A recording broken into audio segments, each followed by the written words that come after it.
Hello everyone, and welcome back to the Capablanca saga. It's been a while since we've checked up on good old Jose Raul, and well, I don't want to repeat everything what we've covered already, but just for your convenience, I will put a link in the description below. If you are new to this channel or new to the Capablanca saga, do check it out. All of the videos that we've so far covered will be in this playlist in the description below. Now, getting back to this game, okay, before we get back to this game, I would just like to announce that I have created an agadmator official subreddit on Reddit. So if you are on Reddit, do check it out, do join, do subscribe to it. And as commemorating the creation of this subreddit, I also created an Ask Me Anything post, well, a thread. So if you're interested, you can just really ask anything. I will be answering it for the next 24 hours. So you know, do enjoy it if you'd like. You can also create posts yourself, ask anything you want, try to educate others. You can also post something just for fun. I prefer it would be chess related, but if it's, you know, if it's not offensive in any way, or I mean, if it's just well mannered, then I guess everything goes. And you know, just meet people, hang around, and it's there. So yeah, I mean, feel free to use it. I will put a link to it in the description below. It will be the first thing you will see. So welcome to the agadmator official Reddit subreddit. Now, getting back to this game. Last time we were checking up on the Capablanca saga, we were checking up some simultaneous exhibition games Capablanca held in Buenos Aires, Argentina. Now we are at the 1916 Rice Memorial Tournament in New York. We're still not covering the 1918 Tournament of New York, but I decided to check up on this one as there are a lot of exciting games here, and there are some very strong players here. Some of the players did not show up. Lasker and Alekhine were invited to the tournament, but they didn't come. But of the stronger players, there's Capablanca, there's David Janovski, Serbian legend Borislav Kostić is here also, and really a lot of players. Similar to the 1914 tournament of St. Petersburg, first they will all go at it, and then 5 of the most successful players will go into a double round robin to see who's best.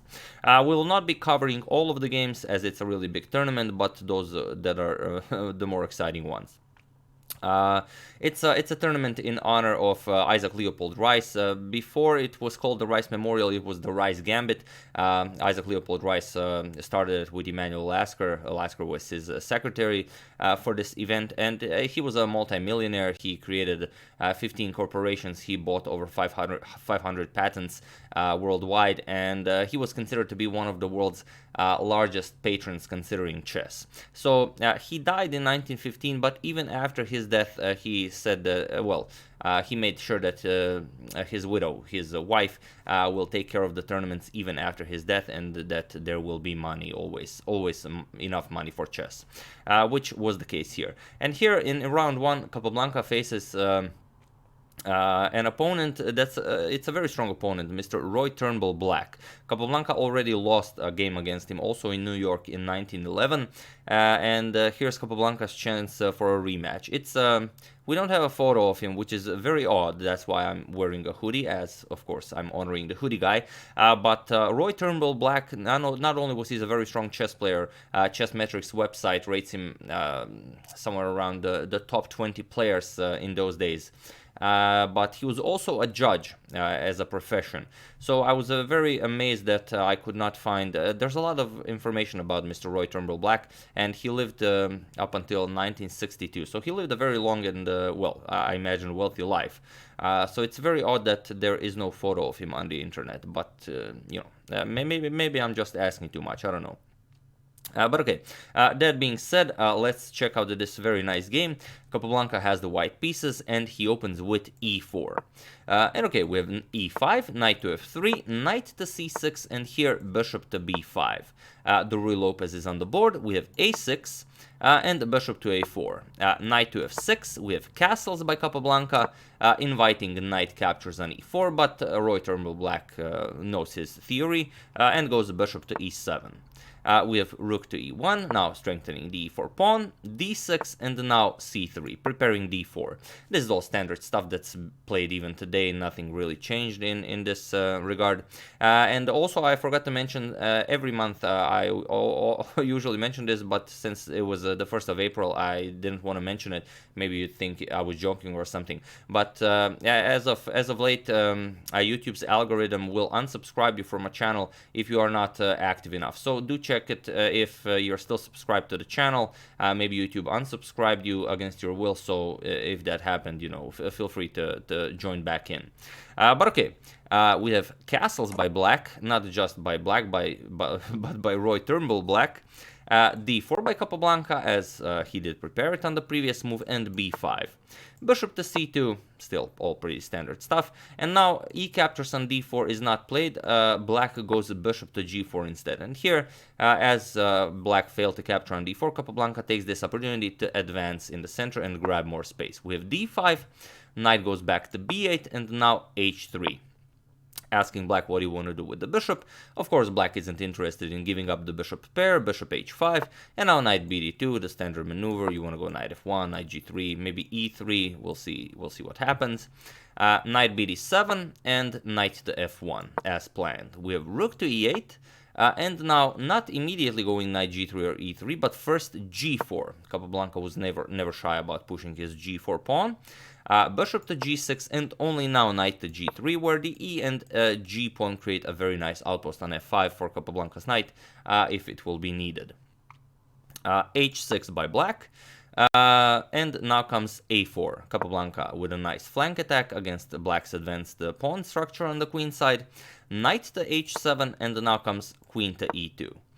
We have rook to b8 by Capablanca. Pawn captures on b5, pawn captures on b5, and here b4. Just cementing that black pawn on b5, making it a constant target. You will not be able to defend it with the c pawn. The c6, c7 pawn is a backwards pawn, it's a weak pawn.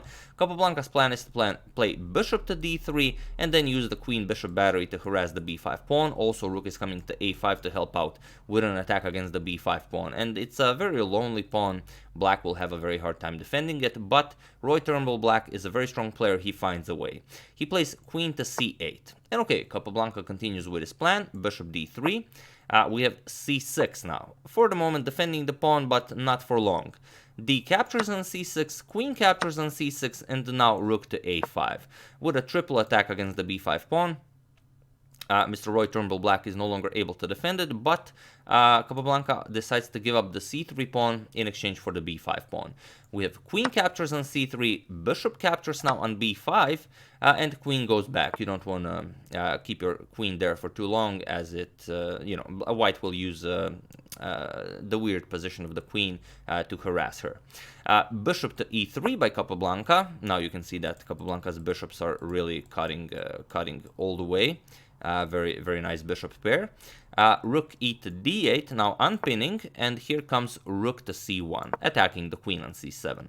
Queen to b7, and here the material on the board is completely equal. Both players still have the bishop pair. Capablanca's king's position is a bit more loose, but Capablanca has one thing going for him. He has a passed pawn on b4. So how does he unwind here and start pushing his passed pawn? Well, that's the thing. He doesn't. Here Capablanca plays bishop to c6. He decides to give up his passed pawn, which, he's Capablanca. He can do that. But a queen captures on b4, but there's no good way of declining this offering. If you don't capture the pawn, queen c7 is pretty much your only square. Bishop d5 traps the queen. Queen has nowhere to go, as Capablanca's bishops are just monsters here, and the rooks are controlling the a and the c file. So it's actually not a bad position for a thumbnail, so I might use that. But after bishop to c6, Roy Turnbull black captures on b4. We have queen captures on b4, and now rook to a4. The queen hunt begins. Queen to b3, and now comes rook to a7, a very important move. By playing rook to a7, Capablanca now threatens twice the knight on d7, but also frees the a4 square for his bishop, which will come in very handy later. We have knight h to f8, with now protecting the knight on d7 twice, and here comes knight to d2. attacking the queen, but also the knight will now be covering the c4 square, which will be very important, as you'll see. Queen to b2 by black, and then now comes queen to d1. And here the threat is rook to c2, but there is not much black can do about it.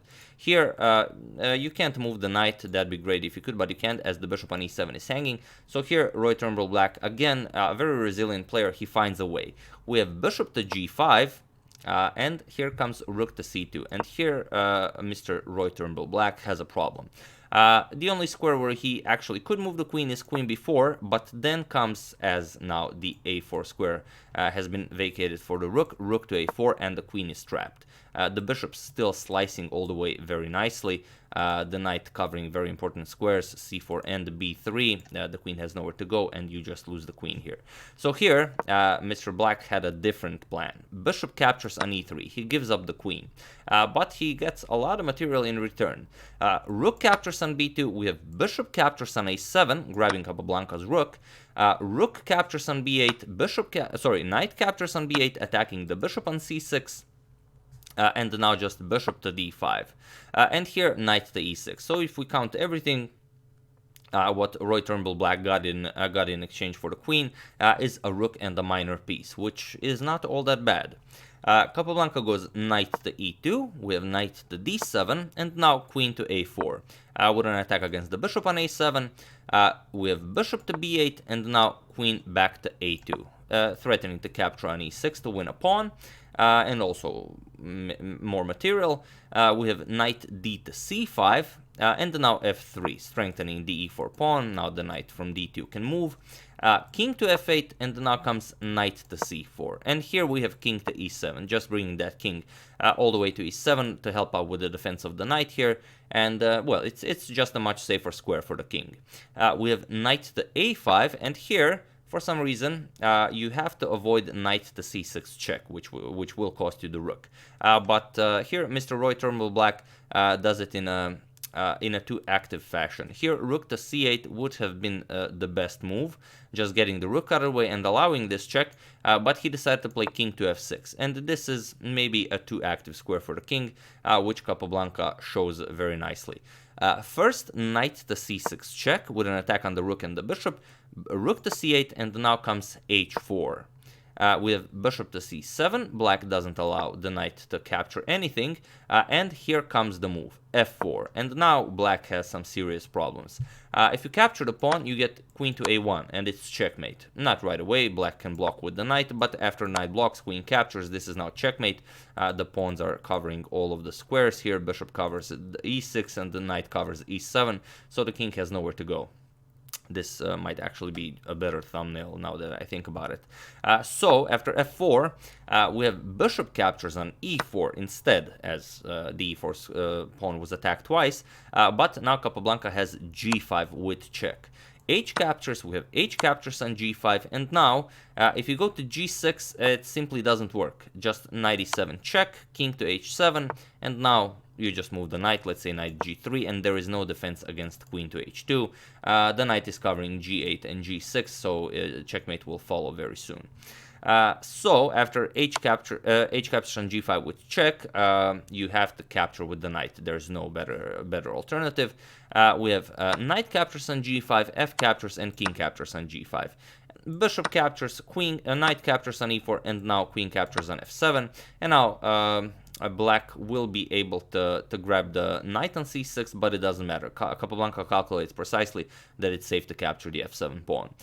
Bishop to b6 check, we have king to g2, rook captures on c6, but now just queen captures on g7. Capablanca saw everything precisely.